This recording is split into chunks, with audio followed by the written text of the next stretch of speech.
Important encounters are planned by the souls long before the bodies see each other. Paulo Coelho. Bending, Not Breaking, Season 7, Episode 7. Reunion.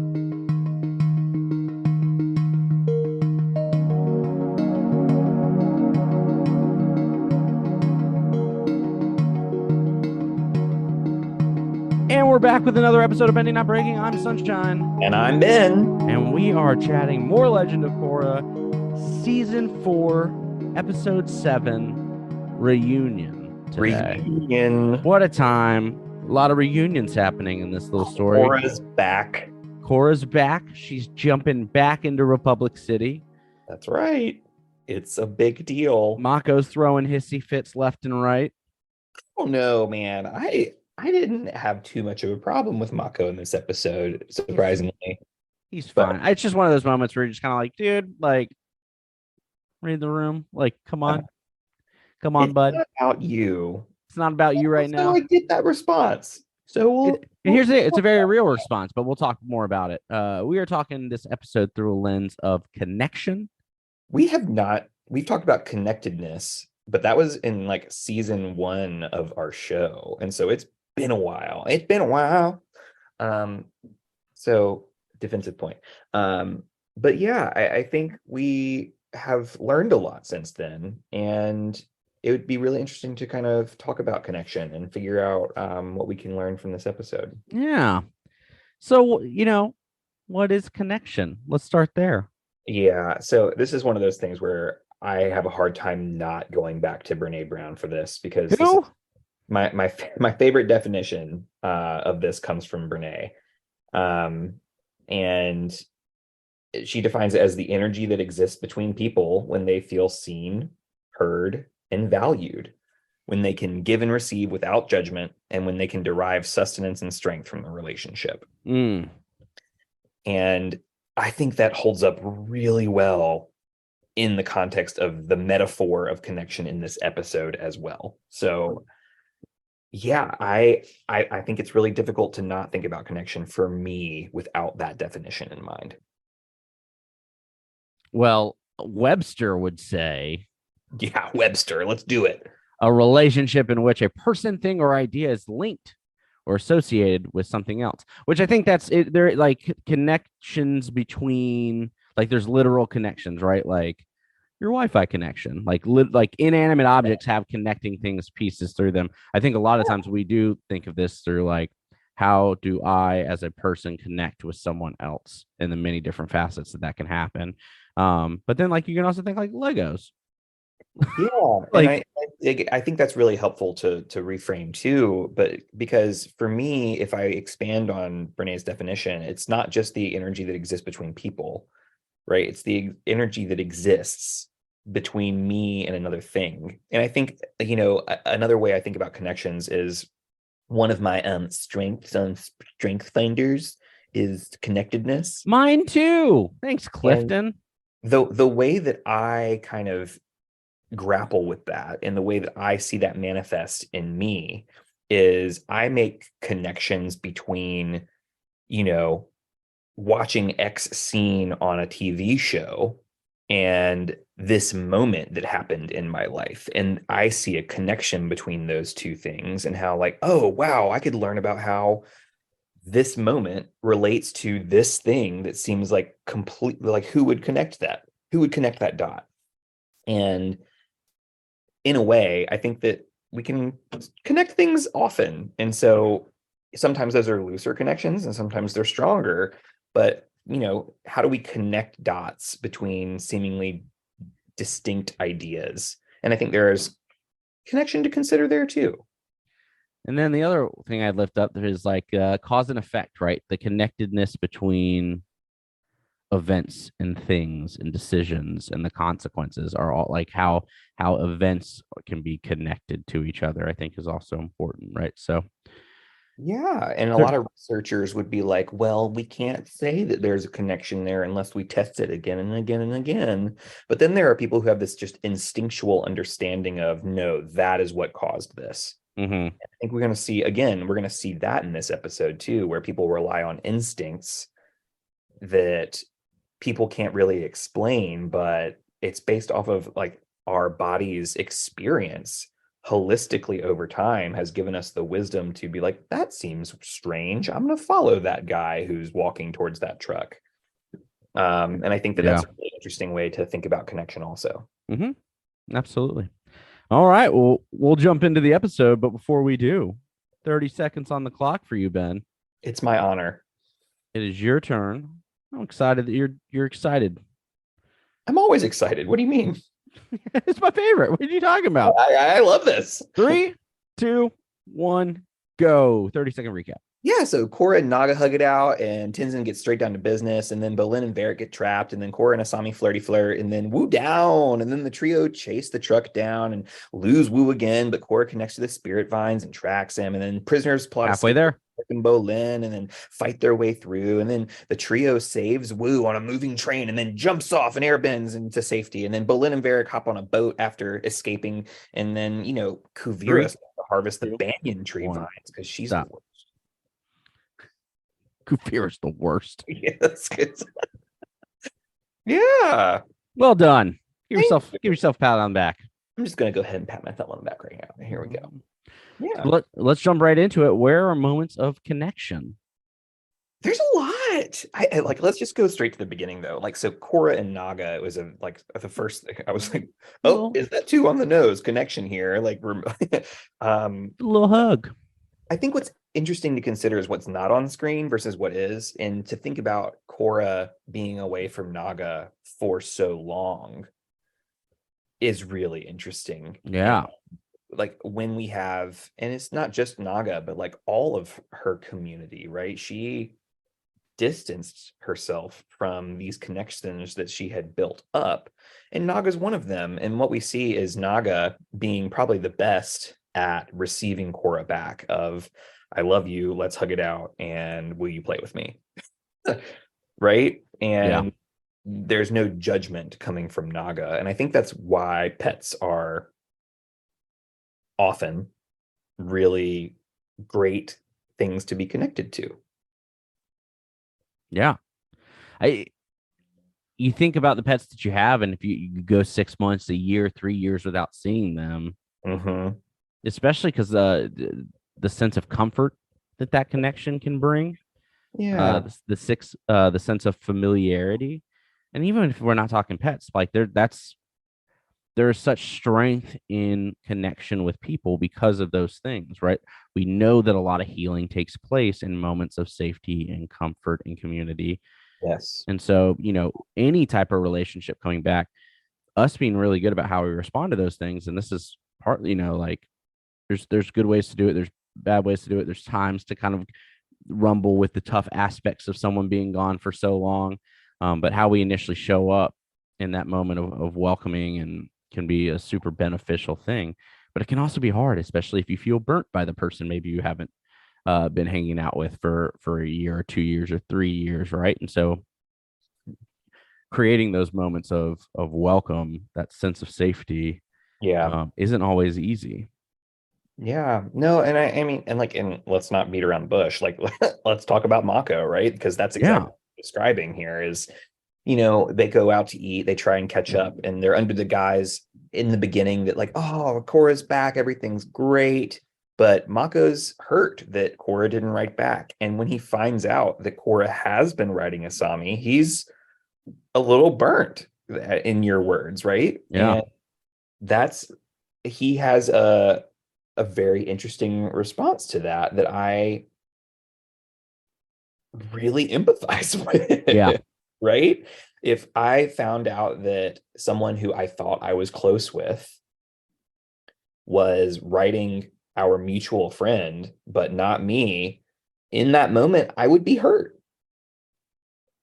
And it would suck, right? And I don't know that I would cross my arms and pout like Mako did, but I would certainly be hurt. Yeah, and it's tough because again, there's that balance of understanding of like Korra went through just a massive amount of trauma. Yes. And so what expectation am I really trying to hold her up to in those moments? And is that fair, right? Like, because it's totally fair to say, like, I really wanted a connection with you and I missed that. And I feel burnt that other people had it and I didn't. And you were dealing with a lot. And so you've got to respond to that in your needs in your own way. And so I don't know how mad I can be. I can certainly be bummed is probably like if it's a spectrum of angriness to like to not. I mean, I think I blame more on like I'm pretty bummed, but I don't know if I would be angry at Korra, if that makes more sense. It'd Well, be and more bummed like about the situation. I think in the moment I would be mad at Korra. And that's the difference between me taking a minute to process and me like reacting, right? And I think my reaction would be similar to Mako's. The difference is, and I think I'm an internal Yeah, processor. maybe And not so the external emotiveness of it though. yes, I would probably be like, okay, uh what what's like again, like these practices that we've been talking about, what's the most generous assumption I can make? Why would a reasonable, decent, kind human being do this? And oh, okay. Then I can like talk myself into these things that you're mentioning, right? It's very easy for us to do this in a vacuum where we're not in that moment sitting there. But like I would probably have a similar reaction, and it would take me a minute to process my way out of feeling the way Mako does. And there is a big difference because he is also communicating back. And I think that's the thing is when we process those things, how we process it also communicates Yes. things the other direction. And so Yes. there's one way of being like, I need a minute and I'm going to step away, or I need a minute and like, not like I need a little bit of time is very different than like outwardly then expressing like the anger back, because now we're also Yeah. then projecting this opportunity for shame and guilt to the other person who Yep. was doing what they needed to do to heal. And so the Yeah. importance of how quickly we are communicating back things, which is the same reason, like snapping in the moment at something that's happening with a loved one, not the good like yes snaps, but like turning and like snipping at someone, Yeah. and then sometimes hey 30, even 30 seconds later it can be like hey I regret that was that. not okay and I shouldn't have done it. So I apologize. I'm still upset, but like the way I handled that was not appropriate. Yeah. Goes a long way, I think, in those moments. And we don't see Mako do that in this moment. There's no like, hey, I'm bummed and I'm upset, but that was not the right way for me to react in that moment. So I'm sorry. Yeah, and you know what? I really appreciate this because this is really helpful in that I think that this is so true for so many people. And there's an element that I really appreciate about people like Mako and Korra, who are both like this. Even Asami in this episode snaps, right? And I Mm-hmm. think that there is something really beautiful about people who are able to be the language I'm going to use is unfiltered. And it seems an argument that people make that says this type of lack of a filter in that moment is more authentic and real than processing for a moment and then coming back and saying something. And I think there's a lot of judgment around that of like I want you to be vulnerable, I want you to be real, I want you to tell me what you're mad about and sad about. And there's a lot of it feels like um in the same way that like connection is it feels like connection is more easily built when people lack that filter, if that makes sense, versus it feels manufactured and not real when people take time to kind of like process their feelings first and put a filter on it. Does that make sense? It does, because in for me personally, I view the authentic self as the way that I want to be in a Yeah. situation. And so I don't want to be the person that snaps back. So the reaction might be the authentic reaction, but it's not matching authentically who I want to be. And so that's where I would argue that the process comes like I want to be the person who processes and thinks, and that is the authentic way I want to show up. And so, because I don't want my reaction to cause harm. And so, Yeah. even though the authentic reaction might be the initial one, the version of myself that I want to live into, that I would say is more authentically me, is the one that processes, if that Yeah. makes sense. Well, and I 100% agree with you because I am very obviously a processor. And it's one of those things where I think just in general, there's a lot of judgment around it. And I think that most people, I would not say all, but most people find it easier to build connection with people who are unfiltered in this way, right? And I guess I'm gonna like push back and like I want to massage that a little bit and apply pressure to it because I'm wondering what can we do to kind of address that and what can we do like societally and culturally to kind of put pressure on that and say that either to allow for more grace if that is the case and allow for like okay if we're going to trust people and in this way and see that this is the way to build connection is to live unfiltered, then we have to be less judgmental of how people react, right? Like it just I think it's yes, and I think it's a double-edged sword, because I think that those unfiltered comments can just as easily stop connection, yeah right? Like those unfiltered comments, I'm just being raw, I'm just being real, a lot of times are also just the way to like, well, shut down. Well, if you're going to respond that way, then yeah I'm going to stop telling you these things, or I'm going to stop communicating in this way. And so I think that's it's a double-edged sword. So like, what's authentic and real, and is it coming from a place of compassion? Is it coming from a place of empathy? Is it coming from a place of grace? Because I'm coming and saying like, I'm upset about this, and here's why, versus like, I'm upset about this and it's your fault. Like, both can be similar reactions, but one is going to open the door for connection and one is going to close it hard. And so it's a good point too. and so Yeah, it's how how are you able to express those things? And so, because there's a world in the Asami Korra reaction where Korra says, how, why are you going and talking back to your dad? He could just be manipulating you again. yeah, That very easily, that comment could have shut the door on a yeah, relationship with Asami and Korra. And it doesn't, but we all know situations probably that we can think back into our lives where those types of comments absolutely have shut the door on a relationship. Or Asami's comment back, the same deal. How yeah. dare you be away and think you know what you're talking about when it comes to my familial relationships, can also be like, so it's Yeah. how do we balance that? So yes, I think it's a yes and. Yeah. Yeah, I think what we see is that connection is hard in this episode, right?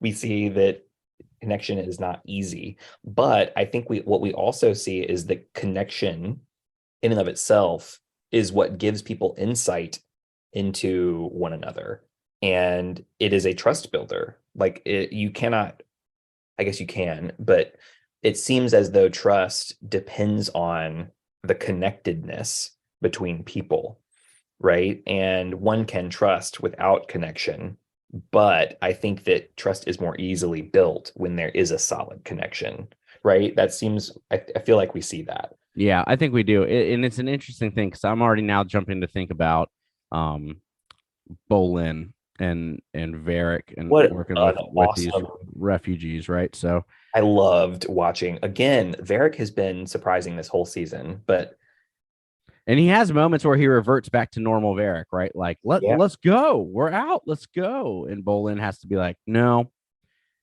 I'm not leaving these folks behind, right? And so there is a moment here where trust maybe not necessarily built, and I feel like we get a lot of in life. I've heard a lot of I'll trust you when you show me that you can trust me. And it's just yeah, like weird. I'm not going to trust you until you trust me first, back and forth, or I'm not going to respect you until you earn it, that type of yeah, stuff.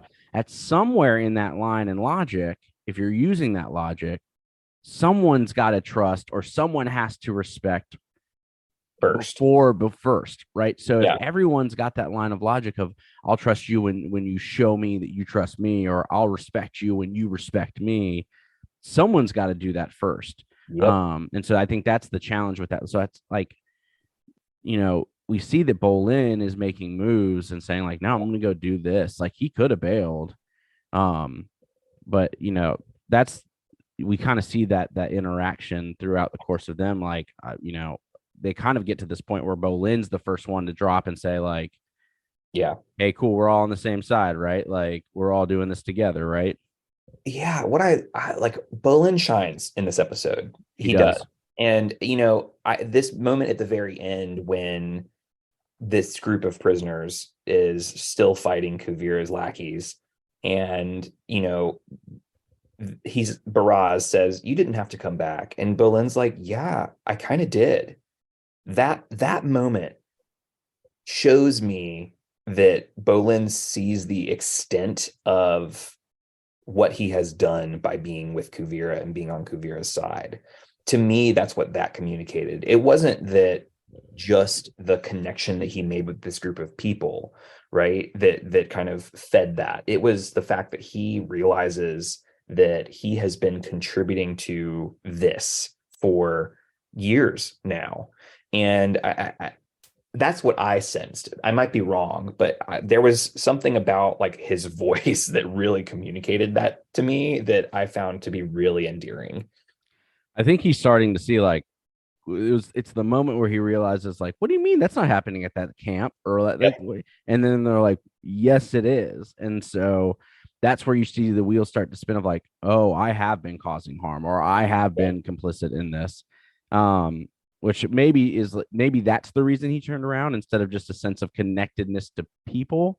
But I do think it shows you like if him and Bolin just run or Bolin and Varric just go and we leaving these folks behind, that doesn't do anything to kind of like help move the mission forward or help like at a certain point, then they're going to get captured again. They're going to Yep. let them know where you are. They're going to do all these things that like it doesn't continue to break the system. Yeah.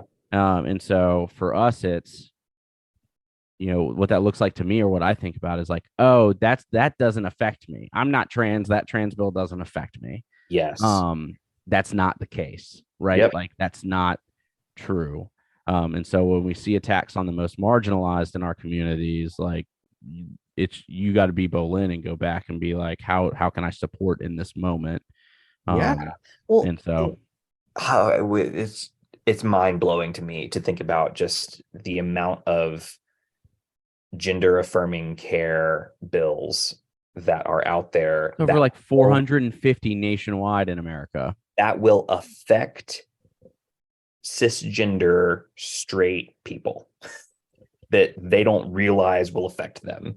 And this is not to everyone who is straight and cisgender, but it is to the people who are not reading these bills and are for them, generally don't realize how much they will affect them. They don't see the connection between them and who they deem as other, in this case, trans and queers.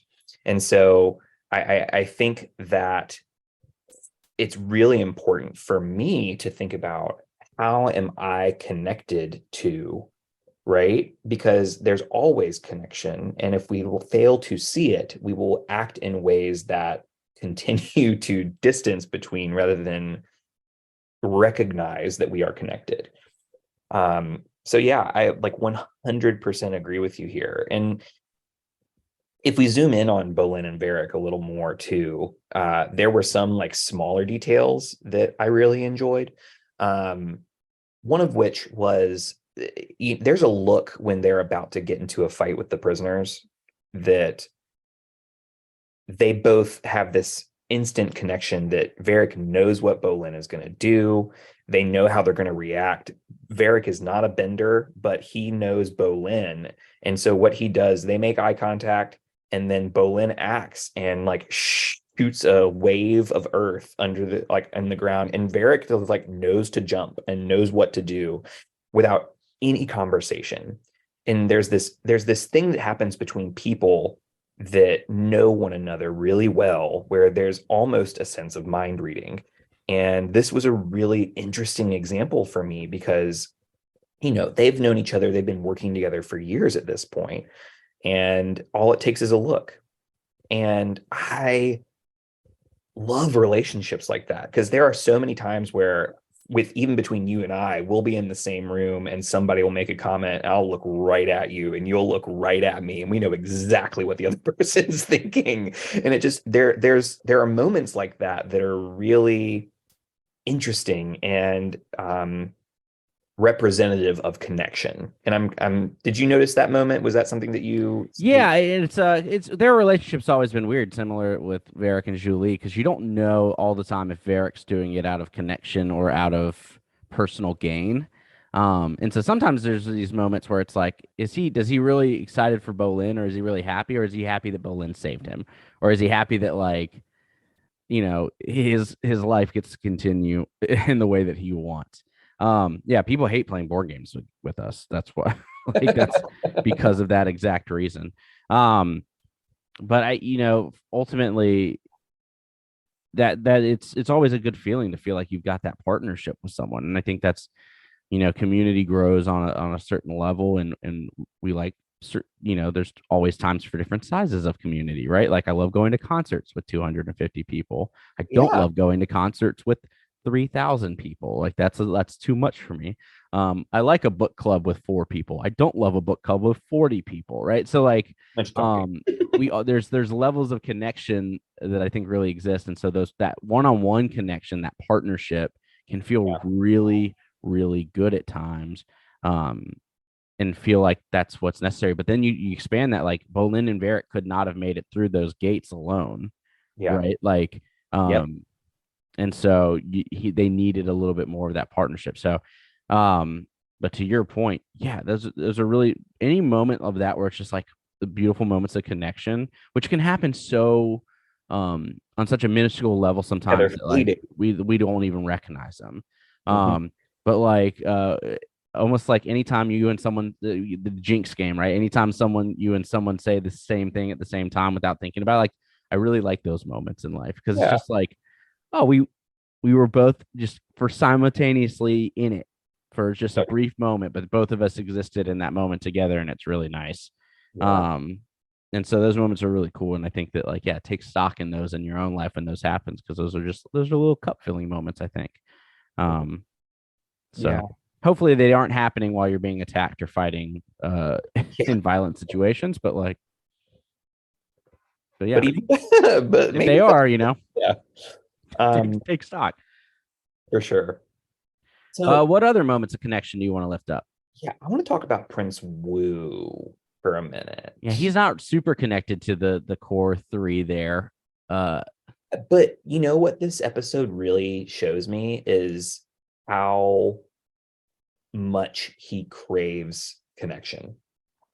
Prince Wu, over and over again this season, makes bids for connection. Yes, That's what they exactly. are. Everything he does is bids for connection. He just is not good at it, So right? can Or, like, maybe not good at it, but, like, he struggles to. His bids are not ones that are reciprocated well because of the way that he goes about them. yeah, can you, I don't know that everybody knows that terminology. Can you expand on what a bid for connection is? Absolutely. So a bid for connection are these moments that people will say things or do things as a hoping point to create a connection piece between another person, right? So something as small as, "Hey, how was your day?" can be a bid for connection. Something as small as a small invite, right? Like, it can be a bid for connection, but it looks differently. So bids for connections can be different for every single person. Sometimes it's, "Ooh, I don't like that logo of the billboard we just passed." Yeah.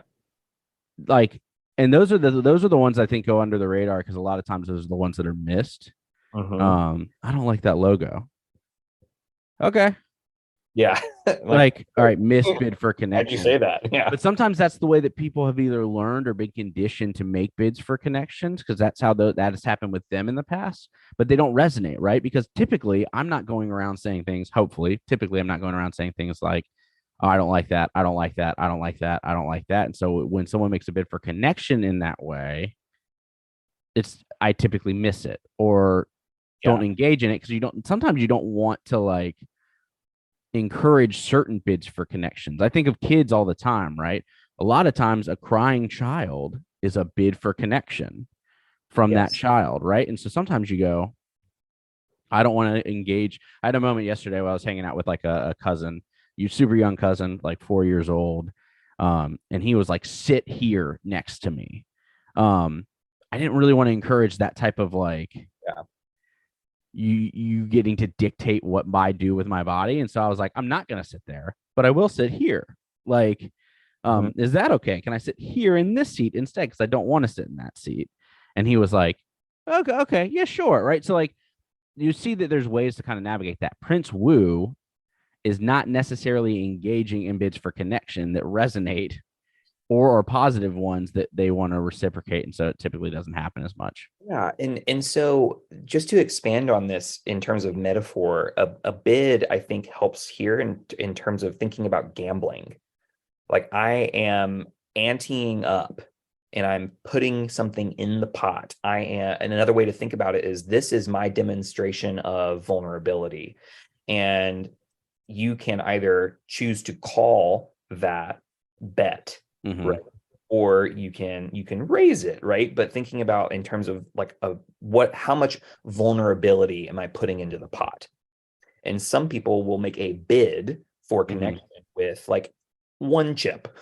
Yep. And but even still, that is a bid they are trying to make because they feel that they can't bid more than that without fear of being hurt. I don't want to lose something. And so I don't want to bet more, right? And so I think it's really helpful to think about it in terms of like poker or blackjack. And so I think it's helpful for that. And this is really interesting for me because Bolin or not Bolin, sorry, Prince Wu is constantly just throwing chips out there just to see if anyone will pick one up. Right. And it's one of those things where he is a prince who has been taught that people will like often will respond to him with whatever he says. Right. And he's now in relationship with people who don't grovel at his feet. And so he's learning that these types of bids won't always get a return. Well, it's And almost like on that same analogy, it's almost like he spent his entire life playing poker with not chips, right? yes, Right? Like I'm going to bet a car. I'm going to bet an earring. I'm going to bet, a cookie or an Oreo. And then everyone he's always played with has been like, yeah, totally cool. Yeah, love it. I yeah, would yeah, love that. sure. Thank you. Now he's throwing cookies and like, I'm betting an Oreo. And they're like, we're playing with money. Yeah. You know what I mean? Like that bid doesn't work here. Yeah. Um, Well, again, it's really interesting for me to think about is because one of the things that I really struggle with Prince Wu is this presumption that they're already connected. And while I agree on a larger level that everyone is connected, you have to build up to the type of connection that Prince Wu is assuming between them. One of the things that really grinds my gears, one of the things that makes my butt itch that's a phrase that I heard the other day that I laughed at, but is when people uh like will start joking with you before you have built up the rapport to have that kind of joke between you. mhm, And I'm like, I don't know you well enough for you to make that joke about me. And right. right. And so and I think that there are people that just jump straight to that, presuming that there's already connection. And I think Prince Wu is doing exactly that. Yeah, and I think about all the times in my life. That's a great example of where someone's doing that, or like this is how you talk to women, and I've been taught that this is how you talk, and when you're trying to woo someone, that this is the way that you interact with them, and this is how you get what you want.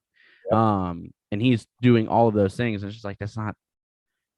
If you listened, maybe that would be a way to connect. If you Yeah. didn't make these comments, maybe that would be a way to connect. If you didn't make people feel uncomfortable and weird, like that would be. And so, and then again, where's the weird balance of what's authentic or not? I would argue that Prince Wu is not being authentically himself, or he is being authentic, and it's or I don't like, I don't know if that's he's acting in a way that he thinks he's supposed to act, or one he's been conditioned to believe is like, this is how you behave and people will respond well because you're a prince. And this is why I really struggle with we had a live episode where we really dove into this concept, but the idea of the authentic self to me is something that I really struggle with, because I think Wu is absolutely being his most authentic self. I think that he's acting from a place of insecurity. I think he's acting from a place of wanting connection and not knowing how to get it. I think he's like, but I think he's acting very, That's authentically him.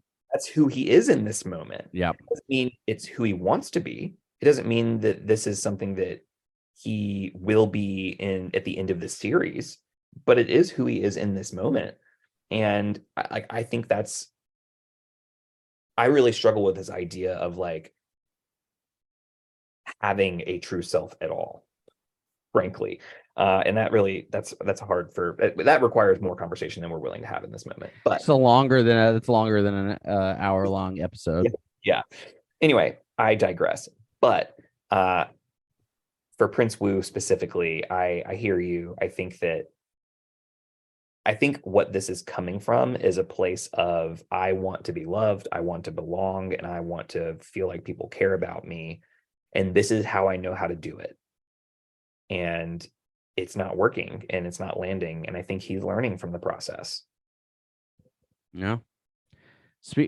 Speaking of Prince Wu, one of the things that I think about in this episode that I think relates is when you, and it manifests differently in this episode than it does for us, but the idea of knowing where someone is because you're connected to them and knowing where they went, like, it's really cool.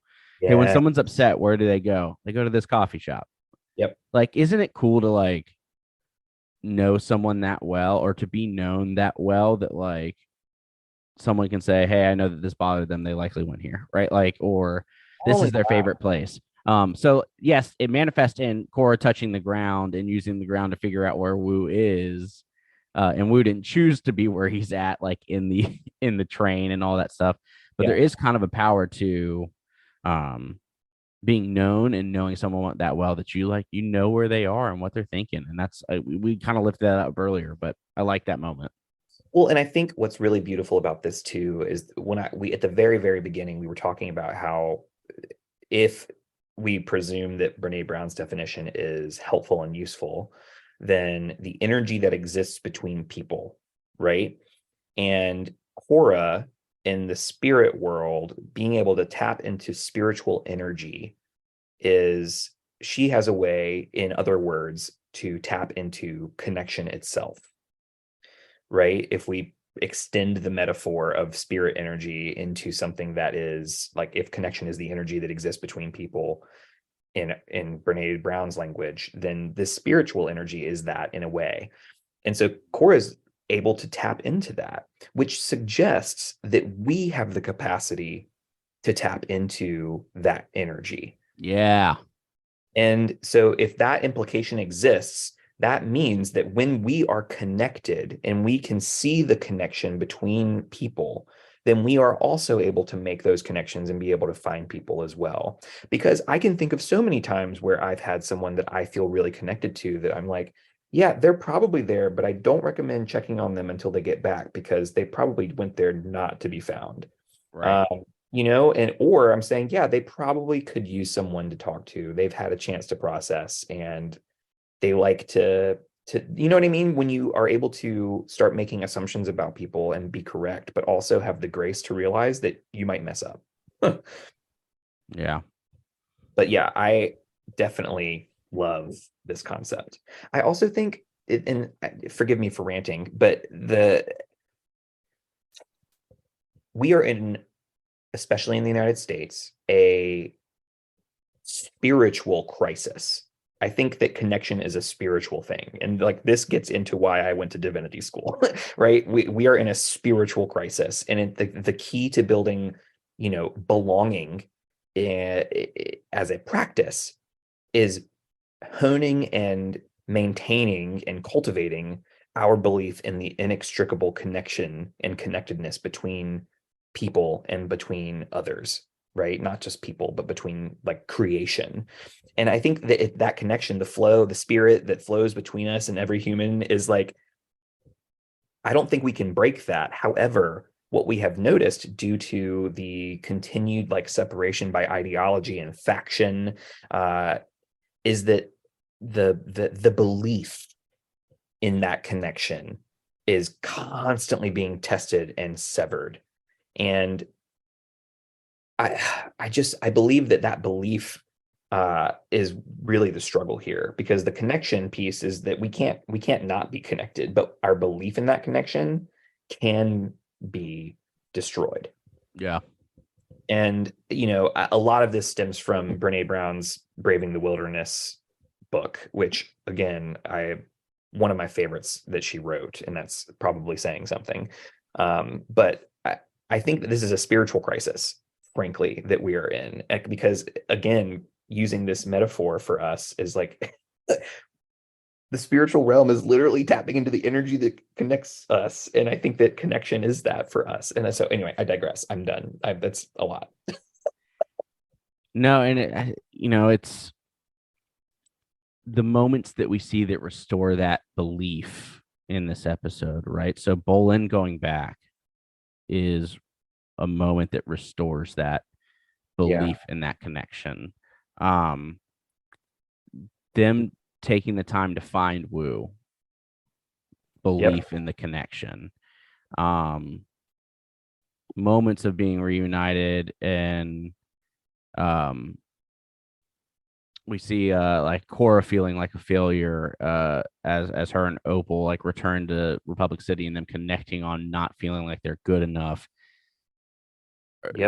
Restoring those connections, right? So like there's how are we doing that in our own world? Like what are we contributing to restore the belief? Because sometimes that's a self-fulfilling prophecy, I think, right? Like when you start to practice gratitude, you see more gratitude in the world. When you start to practice community and belief in supporting others, you start to see it in other places more, right? And so like that's the type of stuff that we got to work towards, is like when we are creating that action, you will see others creating that action as well. And so it goes back to Uncle Iroh, y'all. If you look for the light, you can often find it. If you look for the dark, that is all you will ever see. Right? Yeah, it's right. like we have the wisdom from this show that's telling us the exact same thing that you're describing. So yeah, I think that those are the moments that really will, when we get to our twin law, like those are the moments that pull me in, right? It's those moments of restoring belief in the connectedness of us all. And so I think that's the sweet spot. So before we jump to twin law, we'll take a break. But before we take the break, is there anything else you want to lift up before we jump through? No, I just find it annoying that the one time Mako doesn't watch Prince Wu P, that's the time that Prince Wu gets just bad timing. Bad luck, but we also, it could be one of those things, right? Like, as we're talking about cause and effect, is like maybe it didn't happen and that opportunity was always there, but because Mako was there, it never did happen. And so as we talk about the connection between events, like that's possible, that it's not the one time that he did it, it's that he prevented all the other times unknowingly. Exactly. And that because he didn't prevent it this time, that's when it happened. So who knows? Cool. We'll take a quick break. We'll jump back in and we'll be back in a moment.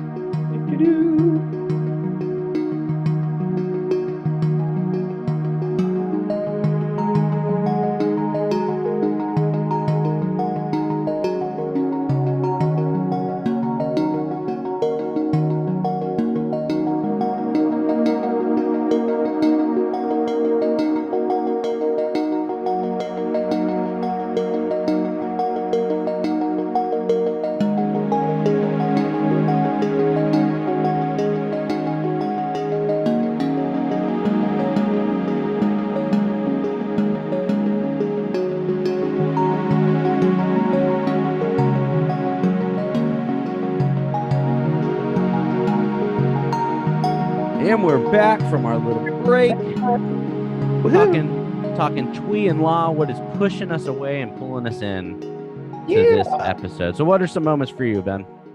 Yeah, there's is comedically funny and understandable as it is, one of the things that pushed me away was this final moment between Asami, Mako, and Korra and Prince Wu, where they just jumped out of the train, they just like landed, and they all like make up and hug. And I'm simultaneously annoyed with Prince Wu that he tries and goes in for the hug too, and also annoyed with the hand to the face that keeps him away. And it's just one of those moments where I'm just like, oh, all he wants is to be loved and cared for and to have friends. And all they want is to have this moment without it being tainted by by someone who's not a part of this group. And I just am reminded that of a quote from our old CEO, like anytime we open our doors wider, we become stronger. And like I just wish that there was room for Prince Wu in this hug. And at the same time, I would have been annoyed that he joined it in the first place. And so it's one of those things where just that moment was uncomfortable from both sides for me. And as much as real as it is, I was like, oh, that's a bummer. It's tough because it's one of those things where you just want them to get there a little bit faster. Like you recognize that like he hasn't earned that space yet. Exactly. Like based off his actions and some stuff that he's done has actually pushed him further away from Mhm. that space. And you still see the pain that he's feeling. And so you want the group to kind of see that faster as well and Yeah. find you just want the relationship takes time, that bridge takes time to build, and you just want them to kind of build it faster. Yeah. I just that moment is just like a oh bummer. Ugh. What about you? Anything that pushed you away? Yeah, I just there are still times both I think both my push and pull take place in the same moment. And it's the moment where Bolin calls out Varric early on in the episode for being complicit in all of this. Mm, Um, that is my pull in that Bolin is willing to have that conversation, and my push out is that Varric doesn't see it to begin with. That like he's accountable for the stuff that's happening when it comes to the spirit vines and the work that he's played with that.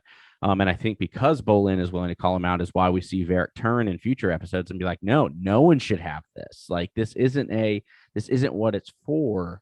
And I think that doesn't happen without Bolin calling him out and being like, no, you're a part of it. Like you can't ignore that though you are not directly the one who is going out and harming people, that your acceptance of that and a part of that in the system is absolutely what has caused this. Or and so like yeah. you have to play a role in dismantling it, and I think that that's a really powerful moment. And so that's what pushes me in and or pulls me in and pushes me away is Varric's lack of accountability and Bolin lifting up that accountability.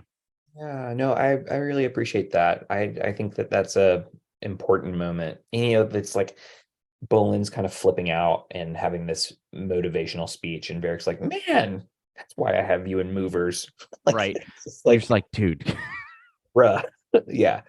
Um, but yeah, I think that there's so much that pulls me in about this episode. I really dig this episode. I really like this moment of reunion. I get why it's called reunion. In the beginning, when Naga and Korra are together, when the family comes home and Milo's like, "Can I have my tattoos?" And just this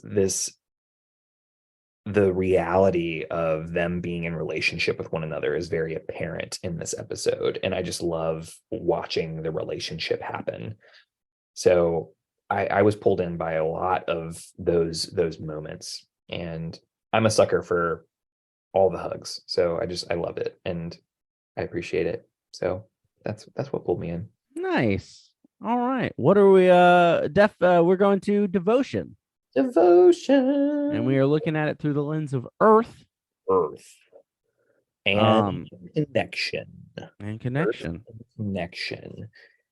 Yeah. So for me, we used to do an activity with kids at summer camp where we would find a rock that people would go, we'd send our campers off. They don't normally get to pick up rocks because they usually throw them and hit kids, and we don't like that. But we would send them to find a rock and tell them to bring it back. And we would tell them to think about a really important memory that they made this week and think about it and kind of like focus that memory into the rock. And then they would throw that rock into the lake. And the reason we did this was, one, it was a chance for them to pick up rocks and throw rocks into the lake, but also it was a chance to build a connection between the child and the location. And you will always be a part of this place because this rock it's a rock. It's going to be here forever, right? Rocks are much slower to change than we are. And so there's this sense of, I will always be connected to this place. And one of the things I really appreciate about that is that that will always have been true, even if you didn't throw that rock into this lake, right? Because you've spent time here, you've made memories here, and that will always be true, that it is a part of you and is a part of your past. And what I'm kind of reflecting on is thinking about the in honoring the places that I have been connected to, and thinking about the connections that I would like to continue to make as well. Like, where do I want to be more connected to? And then just really kind of envisioning, like, what are the memories that I want to build, and what are the memories that I have built, and being grateful for them. So I think this week is just going to be a reflection for me on the connectedness that I have to literal place. And I think that that matters because, one of the things we don't really haven't done on this podcast, but I think we want to consider, is that we are on stolen land, right? And honoring the fact that we're connected to a history that we are often untapped into. And so if we want to see the connection between people, between things, between myself and creation, I think I want to learn more about the land that I am on, and who has been here in the past, and what that meant to those people. And there's a lot going on there that I think we can learn and reflect on. And so for me this week, I want to learn more about where I am, frankly. And I know a little bit, and I just want to kind of put that into practice a little bit. So that's me. That was a lot, but Yeah, that's what I'm thinking about. fantastic. What about you? So for me, I think you kind of talked a little bit earlier about like we're connected, but then some connections are stronger and some are, and so it made me start to think about like if I am in a place where there's a giant valley and I'm on one side of it, I'm technically connected to the other side, right? Like the ground goes there, the ground goes under the water, maybe of a river that's passing through, it goes up the rock face, or and so like the ground is, there's a connection piece to that other side, so we're connected. And if I build a bridge, that is a safer, sometimes stronger, sometimes easier or faster connection to that other side. And so those bids for connection we're talking about is, how do I acknowledge those, and in while honoring myself and the other person, make sure that those bridges are getting built. And so what are those moments in my life that I get to do that this week? And so that's what I'm going to focus on, is like, how do I build small bridges in the places that I can to create safer, stronger connections between the people in my life. And so that's my goal this week. I'm here for it. All right, gratitude. Yeah. Gratitude. Who are we grateful for? Who you got? Yeah. So there's this moment that, Asami was asking about, like, so what have you been doing for the past several years? And Korra's like, well, I went to see Toph. I went to see, and you met Toph, and what is she like? And the way Korra describes Toph is, yep, she's cranky and irascible and kind of the worst, kind of like a worse version of Lynn, and not specifically in that language, but she says it with like a nostalgic smile on her face. Mm-hmm. It clearly demonstrated the appreciation and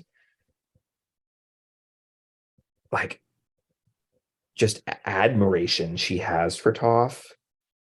And so I guess it's both. I'm really grateful for Toph, who knew Korra well enough to give her what she needed, but also I'm really grateful for Korra um for sharing that and sharing a little bit about who she is, and not like making it, not covering it up and painting a prettier picture than what was actually true, So I'm grateful for both. I really found that moment to be really endearing. No, yeah. I'm going to go with Bolin. Bolin's mine this week. He really shows up. It shows up well, which it doesn't happen a few episodes from now. So Yeah, like it doesn't happen. moments Yeah. I can, be great. Bolin's got a lot of episodes where he's not going to get thanked, and so this one's one where I want to give him some thanks and gratitude because he does show up well, in a lot of different ways, and so I really appreciate that. Here, here.